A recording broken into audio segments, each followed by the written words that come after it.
Guillermo Del Toro Pinocchio. I was very pleasantly surprised about this. The fact that there were two Pinocchio movies last year. There were Oh yeah, that's right. three. There were three. There were three because that Pauly Shore Russian one. I forgot. Oh, good God. But this makes my point for me. Guillermo del Toro's movie makes you forget that the other two happened. The terrible Disney remake and the god awful Russian animated CGI with Pauly Shore. Yeah, thankfully we can expunge those films from our memory because of how well Del Toro does this one. I mean, the two things that struck out to me, that stuck out to me just amazingly well. One is the quality of the stop motion animation and the character designs. Carlo Collodi's original book is basically like a series of small adventures and short stories. And for the most part, this version embraces that and kind of goes into the darker territory. I mean, it's Guillermo del Toro. What do you expect? And it feels more natural in this kind of setting. Like the Disney remake has Geppetto creating Pinocchio because his son died, which just seems like Disney tacked on dead relative stuff. Whereas here, it's the same situation. Pinocchio is a replacement for a dead son, but Del Toro earns that pathos because of the torment and deep grief and sorrow that Geppetto goes through, having lost his son in a random bombing raid during World War One.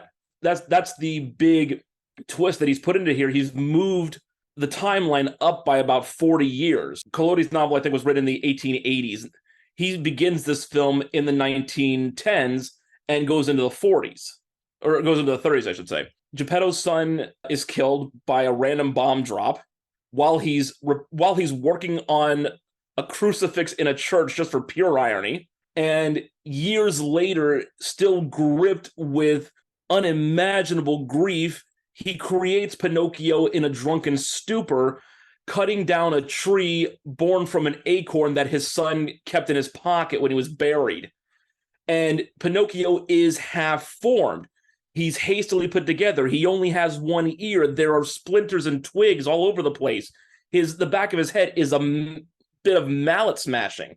There's true emotional heft, almost borderline insane violence in this creation that is born from grief and love. There's so many wonderful layers of contradiction that really do speak to the human experience in just the act of making Pinocchio. Then, of course, as he's brought to life and has his adventures, he's not overtly jerkish like the Italian version from a couple of years ago, and he's not truly gullible like the Disney version, but he is endlessly curious. And they try to play that more for comic relief to lighten the mood on things, because this movie really does emphasize how final death is for everyone but him. And just about every character is an analog to an aspect of his personality that he needs to learn to become a complete person, even if he never truly becomes a living boy of flesh and blood. And again, the timeline move here, this was the other thing that just really sold this movie for me, moving it up to the era of fascism, using Benito Mussolini as your villain, for lack of a better term, like seeing how the world transforms through the most mindless and crass of actions in the name of basically ego, contrasted with a puppet who is created with nothing, no id of any kind, and it's formed through his experiences rather than a sense of entitlement like the leaders of fascist Europe at the time. It's a brilliant juxtaposition. Did you see it in the theater? Yeah, I got to see it in the theater about a month before it came on Netflix. There was a limited run where it came. I think it came to L.A., New York, and Chicago very briefly, like for a 2-week run, because even though Del Toro had the agreement with Netflix, he wanted this scene on the big screen, and it does show on the big screen. Yeah, I was kind of sorry. I saw it on Netflix, and I liked it. I kind of it did is one of those movies I like. Yeah, I probably should have seen this on a bigger screen. I think it definitely goes deeper. I mean, it's very Del Toro. It's kind of it's Pinocchio meets Pan's Labyrinth in a way, because that also takes place during a war and there's fascism. What I really liked about it was it wasn't the same Pinocchio that we've seen before. It was so much different than the Disney version, which is probably the most famous version of. I mean, even though there were three this year, the original animated Disney version is definitely the most famous of the multiple versions of Pinocchio. This of all of the ways to make it, I think stop motion is it illustrates like the wood looks so real. Everything's got like a three dimensionality to it, and I also think that the sensibility. I never really thought of Pinocchio as a dark story, but it works. It works in this type of tone, and I think I first saw Del Toro in stop motion when he did Hellboy 2. With there's that great opening sequence was all with stop motion puppets, and I was like, yeah, I would definitely love to see this guy. It's like when Tim Burton did Nightmare Before Christmas. It's just like a match made in heaven kind of thing. Yeah, him and Henry Selick, yeah. And the thing is, even with the darker aspects here, there's still some really good lighter moments. I mean, there's some great music, which I'm amazed did not get nominated for an Oscar. The song Ciao Papa was nominated for a Golden Globe and was shortlisted, but it didn't get in. There's a song about how Mussolini poops himself, and it's hilarious. You have a very game voice cast. Ewan McGregor, Tilda Swinton, Kate Blanchett playing a monkey, just a monkey, eking, except when it's like puppeting other puppets that she then uses her real voice.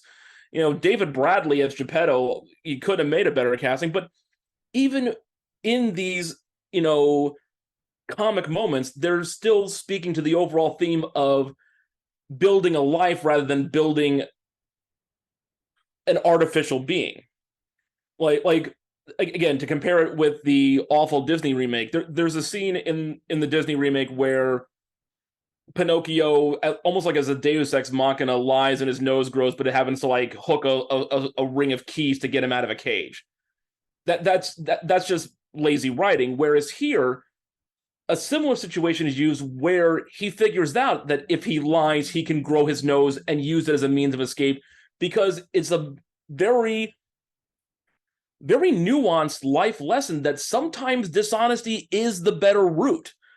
There are going to be times in your life where it is better to not be fully honest. And it's like, that actually teaches the kids something. It's not a black and white, easy, paint by numbers moral. There are always these delicious shades of gray to it. That's what makes it feel, for lack of a better term, alive. And yes, it's played for laughs, but if you think about it for a couple extra seconds, like, you do remember, holy crap, I wish I could have seen this as a kid. Because we've had literally generations grow up with the Disney version. It'll be interesting to see if this new version catches on. I don't know if it will. I think parents might think it's a little too dark. I don't know. I don't have kids, but like, I do feel like there might be some of them say, "Oh, look at this cool, nuanced, innovative way of telling a story," and then someone who might say, just let me put the Disney one on." Also, this is pretty long for an animated film. And I don't know if it doesn't feel like a kid's movie to me. Yeah, more of like an 8 to 10-year-old movie rather than like a 5-year-old's movie.